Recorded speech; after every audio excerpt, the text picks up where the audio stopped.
Olá, bem-vindos a este nosso panorama. Hoje a gente vai mergulhar de cabeça em uma das épocas mais sombrias, fascinante e violentas de toda a história bíblica. É um período de mais ou menos 350 anos que funciona quase como uma sequência direta, só que profundamente trágica do livro de Josué. É uma verdadeira crônica histórica focada na decadência espiritual de um povo.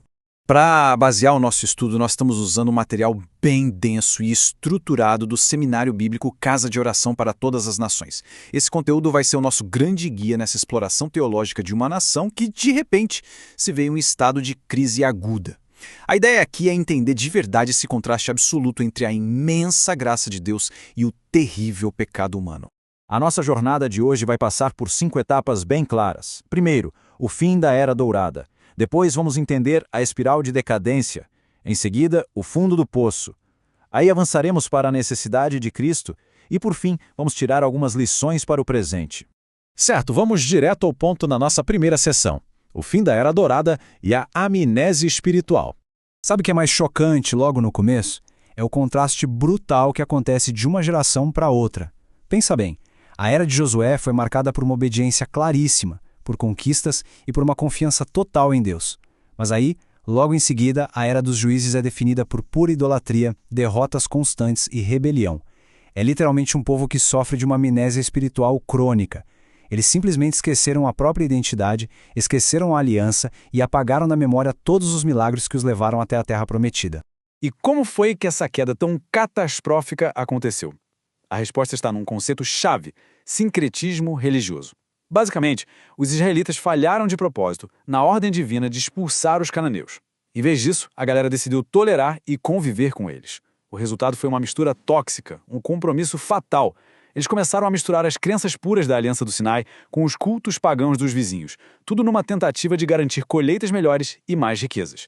E claro, isso corrompeu por completo a identidade religiosa da nação. Agora, preste atenção no nível de corrupção que eles aceitaram, porque é assustador. A gente não está falando de uma simples mudança de preferência cultural. Foi um abandono total da lei de Deus para abraçar uma cultura politeísta brutalmente violenta.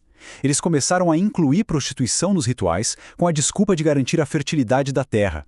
Passaram a adorar ídolos como Baal e Astarote e chegaram ao ponto impensável de realizar sacrifícios humanos. Eles passaram a tratar o próprio Criador como se fosse apenas mais uma divindadezinha local. E a situação só piora. Vamos avançar para a nossa sessão 2, a espiral de decadência e o ciclo da apostasia. O que a gente vê operando aqui não é um simples círculo onde as coisas voltam ao normal. É uma espiral descendo cada vez mais rápido. Esse ciclo da apostasia tem 4 passos muito mecânicos. Começa com o pecado da idolatria e rebelião. Isso atrai o juízo, que vem através de opressores de fora que Deus permite. O desespero leva ao clamor, o povo implorando por ajuda, e então Deus, na sua imensa graça, envia o livramento levantando um juiz. Esse ciclo é uma grande lição sobre a fidelidade e a paciência de Deus. Mas o mais trágico é que, assim que o juiz morria, a sociedade voltava a praticar coisas piores do que antes.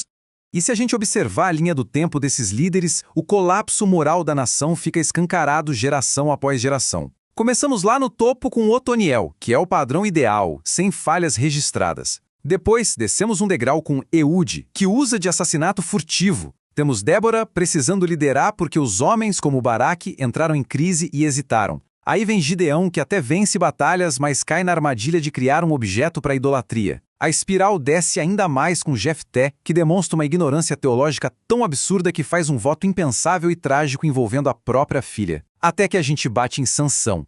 A história de Sansão é de cortar o coração. Ele serve como uma personificação perfeita e muito triste de como Israel estava. Pense bem, ele foi escolhido e capacitado com um poder gigantesco pelo Espírito de Deus desde o ventre materno. Mas, na prática, era espiritualmente cego e completamente escravizado pelos próprios caprichos e paixões carnais. É o retrato fiel de uma nação à deriva. O que nos leva à parte mais pesada da nossa análise. Seção 3. O fundo do poço. O colapso moral total. Nos últimos capítulos, os libertadores simplesmente somem. Acabou. E a sociedade declara falência ética total. Começa com uma anarquia religiosa de dar pena. Um homem chamado Mica constrói seu próprio ídolo e literalmente compra, ele suborna um sacerdote levita para ele. Depois, vemos a tribo de Dan inteira estabelecendo a idolatria de forma institucionalizada. E o fundo do poço mesmo é a anarquia moral em Gibeá, com a história da concubina do levita sofrendo um ataque tão brutal que gera uma guerra civil sangrenta, quase exterminando a tribo de Benjamim do mapa. Esses registros assustadores mostram exatamente o que acontece quando Deus dá um passo atrás e deixa o próprio pecado de uma sociedade punir a si mesmo. E uma frase muito marcante amarra toda essa loucura. Naqueles dias não havia rei em Israel, cada um fazia o que lhe parecia certo. Esse é o grande refrão do livro. Revela aquela verdade incômoda de que, quando os seres humanos rejeitam a instrução de Deus e decidem fazer o que acham certo na própria cabeça, o resultado quase sempre é a pura maldade. A ausência de um rei justo gerou todo aquele caos indescritível. Mas calma, toda essa tragédia tem um propósito teológico enorme. Vamos para a seção 4, a necessidade de Cristo, o líder perfeito. Sabe, a própria função de resgate dos juízes, como o livramento de Otoniel ou a força de Sansão, de certa forma, já antecipava a missão salvadora de Jesus. Mas o contraste aqui grita muito alto. As falhas humanas deles são gritantes, a confusão religiosa, a falta de obediência, a escravidão pelos impulsos. Eles ofereciam só um alívio provisório e cheio de defeitos. Essa falência histórica inteira clama pela necessidade de um Salvador infalível, de liderança perfeita, totalmente santa, que trouxesse não uma paz temporária, mas uma libertação eterna. O colapso total do autogoverno prova de uma vez por todas que a gente simplesmente não consegue se governar.